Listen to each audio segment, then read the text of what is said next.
I'm afraid I've got some bad news.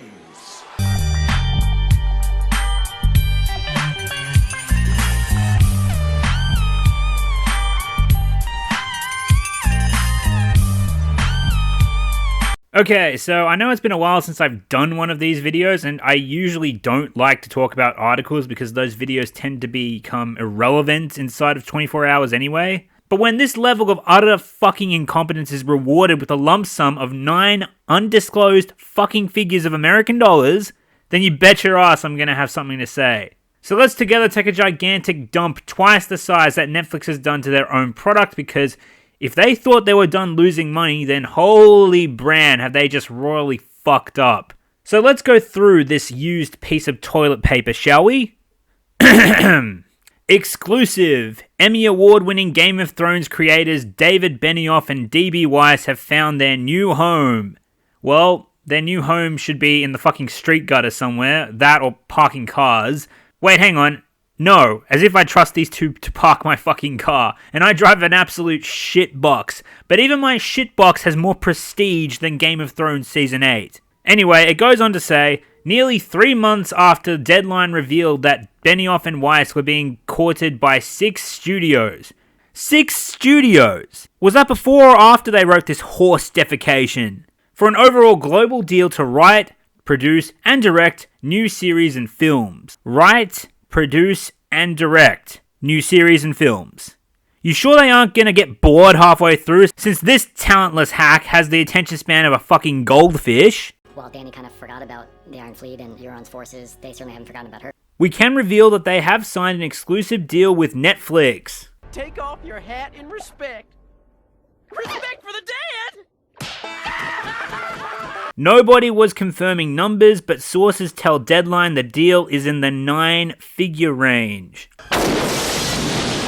As if Netflix wasn't pissing away enough money already. Can't remember the last time I actually opened Netflix and actually saw something I wanted to watch, since the platform has become a giant cesspool filled with politics and indie dog shit. Like some of the other mega deals signed by show creators like Shonda Rhimes and Ryan Murphy, each of whom also moved to Netflix, the deal for Benioff and Weiss, which we hear is for 5 years, at the very least, is worth as much as $300 million. Oh my god, my insides are on fire! Oh, 5 years, eh? Well, that's around about the time they just stop giving a shit or run out of source material, and that's assuming you give them something with enough source material to last 5 years. Otherwise, your platform is gonna get fucked over much, much sooner.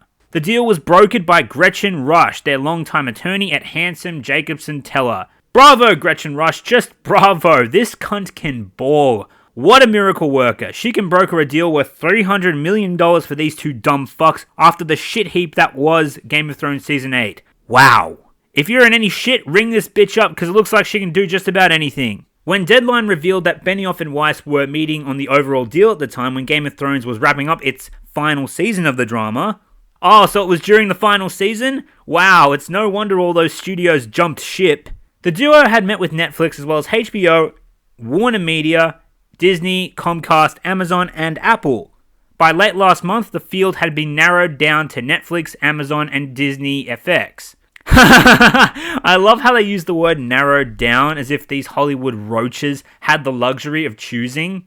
They narrowed down the choice of who to provide their services to, as if. Anyone else call bullshit? Benioff and Weiss spent the past decade at HBO fully focused on the groundbreaking series based on George R.R. Martin's novels. Fully focused. Wow. Motherfucker couldn't even maintain focus on the camera while he was being interviewed. They gave up on giving a shit as soon as they landed Kathleen Kennedy's Star Wars deal, because then they had a way out and something more important to prioritize. And since they could pretty much do whatever they wanted at this point, and since HBO somehow found themselves as their bitch, they stopped giving a shit about George's source material or the dedicated readers who had been loyal for decades, and those like myself who were dedicated only to the show. Now I'm reading the books because it's my only hope for a satisfying ending, And I'm around halfway through the first, and it's become glaringly obvious that these hacks were only ever competent when they were being spoon-fed a fucking instruction manual, because Season 1 is essentially the first book copied verbatim, plus or minus a prostitute or two. Netflix confirmed to Deadline that it had won the deal. Netflix actually thinks they won something. And this was all said by Netflix's Chief Content Officer, Ted Sarandos. Netflix Chief Content Officer Ted Sarandos went on to say, and oh yeah, here comes my favorite part, "We are thrilled to welcome master storytellers David Benioff and Dan Weiss to Netflix."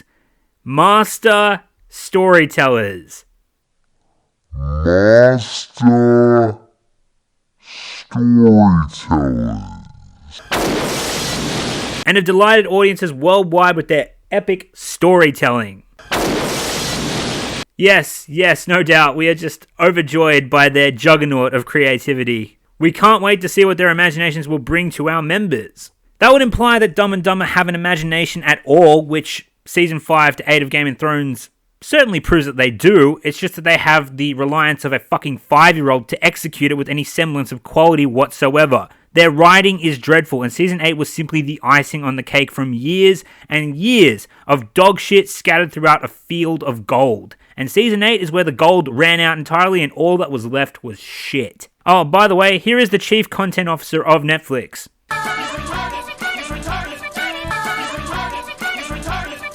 Then Dumb and Dumber went on to give a statement. "We've had a beautiful run with HBO for more than a decade, and we're grateful to everyone there for always making us feel at home. Yeah, until Kathleen gave you the call, right, you slimy, yeast-infected cunt? Over the past few years, we've spent many hours talking to Cindy Holland and Peter Friedlander, whatever the fuck that name is, as well as Ted Sarandos and Scott Stuber. We remember the same shots from the same 80s movies, and we have the love for the same books.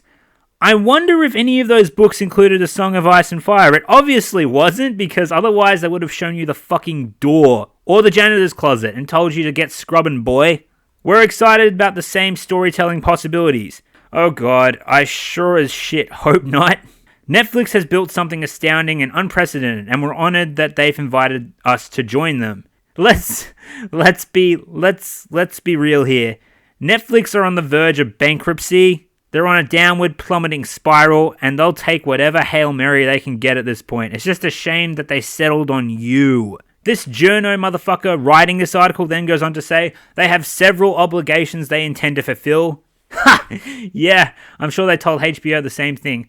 Poor HBO. Never thought I'd say that, to be honest. They just wanted to give us a satisfying finale. They are creating, writing, and producing one of the next Star Wars trilogies. Oh, and look what this journo dog puts here, this cock-eager shill. Rian Johnson is doing his own, with others in the works as well. They wrote for Universal, a Kurt Cobain project. My condolences to those fans. I was never a Kurt Cobain fan. Well, to be honest, I just haven't heard any of his works. But I have heard good things about him. And they are posed to adapt the Prison Break tale Dirty White Boys for Fox/Disney. Wow, what a title. Got that to look forward to. Seriously, Dirty White Boys? What the fuck? Oh, I forgot you can't be racist towards whites, according to Hollywood.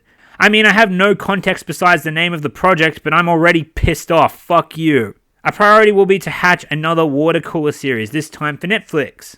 Then this piece of shit goes on to suck the dick of Game of Thrones' award history, just to stick it to the opposition who hate these guys. Game of Thrones won the Primetime Emmy for Best Drama of the last 3 years the show was eligible for. For the rare drama series that went against the binging release strategy for streaming rivals, now they are on the other side of that and look to capture the zeitgeist, as many Netflix series have done. And it's going to crash and burn, buddy. Can't wait to see how you spin that story.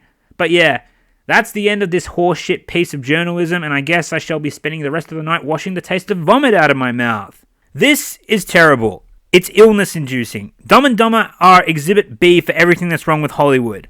The Rock is Exhibit A, in case you were wondering. But in the case of Dumb and Dumber, this is a clear example of how idiots are getting their jobs in the film industry nowadays, where incompetence is a subject of fucking inbreeding amongst the corporate masses, and now is being rewarded with 9-figure fucking deals?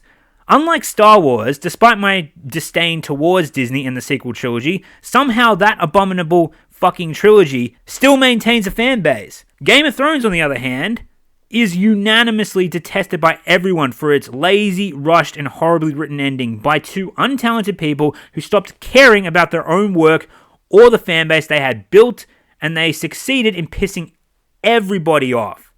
I imagine that they are the most hated pair in Hollywood right now, and they are still getting rewarded for incompetence. It's bad enough that this dogshit series, not to mention the filler fucking finale that those two directed, has been nominated for Best Writing. It's not bad enough that Cock Eager in his stubborn ways is still letting them helm a Star Wars trilogy. But now they are being handed $300 million deals by Netflix to make another series. Fucking fantastic. I yearn for the day when I visit Hollywood to find Dumb serving my burger and fries while Dumber shines my fucking shoes and begs me for a tip. But sadly that day will never come because fuck Hollywood and fuck Netflix.